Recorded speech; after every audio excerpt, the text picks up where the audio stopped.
Hi guys, today we're going to show you how to clean the suction cap on your Epson SureColor G6070.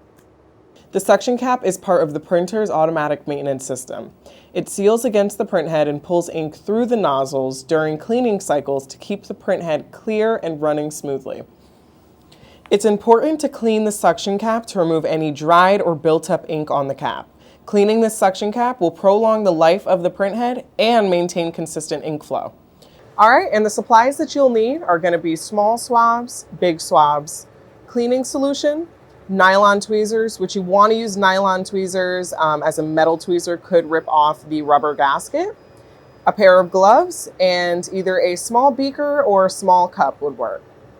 First, we'll select the maintenance button on the control panel, and then select maintenance parts.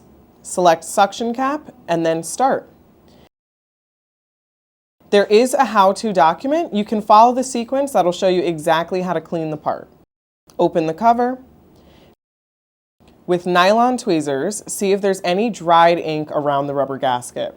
It will build up over time. You can take the nylon tweezers and peel the dried ink off.